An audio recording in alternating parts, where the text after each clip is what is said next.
লিডারের অভাব। নাম বলবো না আমি, বাংলাদেশে এমন লিডার আছে ওয়ান ম্যান ওয়ান পার্টি। এখন যায় প্রেস ক্লাব যায় দাঁড়াবে, শত শত ক্যামেরা তার সামনে, স্যার কি বলে। আর আমাদের বড় বিশাল রাজনৈতিক দল, সেই দলের চেয়ারম্যান প্রধান রাস্তা দিয়ে হাঁটলে আসসালামু আলাইকুম, হুজুর কেমন আছেন, বড় হুজুর, যে হুজুর আপনি মাদ্রাসার মুহতামিম হুজুর না। আমাদের পরিচয়টা লিডার হিসাবে, আমাদের পরিচয় হলো বড় হুজুর হিসাবে, পীর হিসাবে, মুহাদ্দিস হিসাবে, মুহতামিম হিসাবে। লিডার হিসাবে পরিচয় যদি আমরা দুই চারজন হইতে পারি, বাংলাদেশে বিপ্লব ঘটাইতে সক্ষম। এক দৃষ্টান্ত স্বরূপ বলছে, এক মাওলানা ফজলুর রহমান পাকিস্তান, তাকে দেখেন তার অবস্থা, তিনি লিডার। আমাদের মধ্যে লিডারশিপ কারো নাই। সুতরাং লিডারশিপ যতদিন পর্যন্ত আমরা অর্জন করতে পারবো না, ততদিন ক্ষমতায় যাইয়া কিছু করে ফেলবো, সেটা অন্তত আপনারা আশা করতে পারেন, আমি আশা করতে পারি। আমাদেরকে আমাদের অধিকার ছিনিয়ে নিতে হবে, আমাদের অধিকার আমাদেরকে আদায় করতে হবে। খতিব সাহেবরা ইচ্ছা করলে এই সমাজ পরিবর্তন করতে পারেন। আজকে দুর্নীতিবাজ, সন্ত্রাসী, চাঁদাবাজ এবং মাদক সেবী এরা মসজিদ কমিটির সভাপতি, কিন্তু আমরা তো তাদের বিরুদ্ধে, তাদের সমাজ পরিবর্তনের জন্য, তাদের জেহনিয়ত পরিবর্তনের জন্য আমরা কথা বলি না।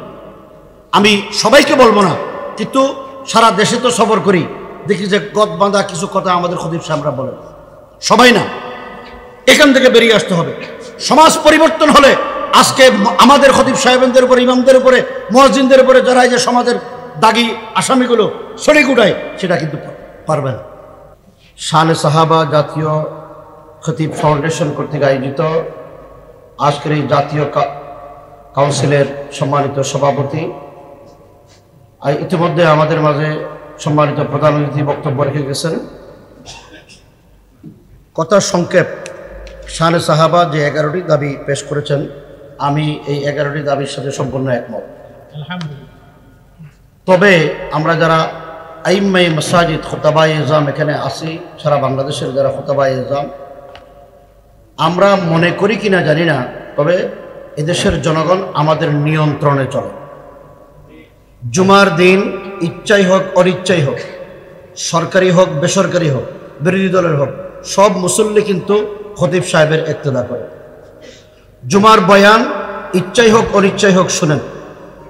আমি দীর্ঘ সময় এখানে হযরত জুনায়েদ হাবিব সাহেব হুজুর আছে, বাইতুল মুকাররম জাতীয় মসজিদের মরহুম খতিব ওবায়দুল হক রহমতুল্লাহ আলাইহি, ওনার খুব কাছ থেকে দেখেছি, দীর্ঘ এক যুগ ছিলাম সাথে।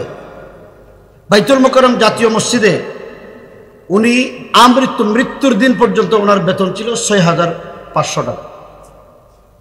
এটা শুনতে তো খুব আশ্চর্য লাগে। খতিব সাহেবের এমন কোনো সম্মানই ছিল না। 4,000 টাকা দিয়ে শুরু করেছেন, 6,500 টাকা দিয়ে উনি ইন্তেকাল করেছেন। কিন্তু বাইতুল মুকাররম জাতীয় মসজিদের খতিব ওবায়দুল হক কিয়ামত পর্যন্ত বেঁচে থাকবেন।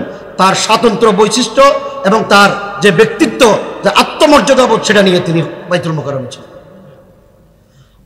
আমরা খতিব সাহেবানরা কেন নিজেকে ছোট মনে করি? মন্ত্রী, এমপি, ডিসি, এসপি তো আমাদের পিছনে মুক্তদি, তা আমরা নিজেকে ছোট মনে করবো কেন? আমাদের আত্মমর্যাদাবোধ নিজেদের মধ্যে জাগ্রত না করার কারণে আজকে তারা আমাদের উপরে ছড়ি গুটায়। খতিব সাহেবরা ইচ্ছা করলে এই সমাজ পরিবর্তন করতে পারেন। আমি একটা ঘটনা বলি। বাইতুল মুকাররম জাতীয় মসজিদের খতিব 2001 সালে জাতীয় ঈদগাহ মাঠে প্রথম 4 দলীয় জোট ক্ষমতায় আসার পরে, যখন ইরাকে টনে টনে বমছে, তখনই এই প্রথম জাতীয় ঈদগাহ মাঠে ঈদের খুতবায় প্রেসিডেন্ট ছিলেন বসা, মন্ত্রী পরিষদ ছিলেন, কূটনৈতিক মিশনের সদস্যরা ছিলেন। খতিব সাহেব অনেক লম্বা বক্তৃতা করেছেন। এর ভিতরে প্রেসিডেন্টকে খেতাব করে বললেন, আপনি একটি মুসলিম প্রধান দেশের প্রেসিডেন্ট, আপনি বলুন যে আমাদের মুসলিম ভাই ইরাকের উপরে যেভাবে আমেরিকা টর্নেডো নেবে, আমি মুসলিম প্রধান রাষ্ট্রের রাষ্ট্রপতি হিসেবে এই দেশে আমেরিকাতে পারবে না, মুসলমানরা যদি আমেরিকা বাসিয়া যায়। এই যে হিম্মত প্রেসিডেন্টকে সামনে রেখে, আপনারা খতিব সাহেবানরা আমরা যদি এদেশের মুসল্লিদেরকে আমাদের মুক্তদি মনে করে আমরা কথা বলি, তারা তো আমাদের সামনে দাঁড়িয়ে কথা বলার সাহস পাবে। আজকে দুর্নীতিবাজ, সন্ত্রাসী, খুনি, চাঁদাবাজ এবং মাদক সেবী এরা মসজিদ কমিটির সভাপতি, কিন্তু আমরা তো তাদের বিরুদ্ধে, তাদের সমাজ পরিবর্তনের জন্য, তাদের জেহনিয়ত পরিবর্তনের জন্য আমরা কথা বলি না। আমি সবাইকে বলবো না, কিন্তু সারা দেশে তো সফর করি, দেখি যে গদ বাঁধা কিছু কথা আমাদের খতিব সাহেবরা বলেন। সবাই না, এখান থেকে বেরিয়ে আসতে হবে। সমাজ পরিবর্তন হলে আজকে আমাদের খতিব সাহেবদের উপরে, ইমামদের উপরে, মুয়াজ্জিনদের উপরে যারা এই যে সমাজের দাগি আসামিগুলো ছড়ি গুড়ায়, সেটা কিন্তু পারবে না। তো আল্লাহ আমাদের সবাইকে তৌফিক দান করুন।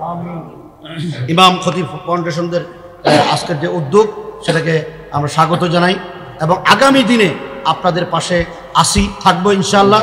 আমাদের যে খতিব ধর্ম উপদেষ্টা মহোদয় এখানে বলে গেছেন, আমরা আশা করি আপনারাও যদি উদ্যোগী হন, এই বাংলাদেশের সমাজ পরিবর্তন আমাদের পক্ষে সম্ভব। আল্লাহ তৌফিক দান করুন, আমিন। আসসালামু আলাইকুম।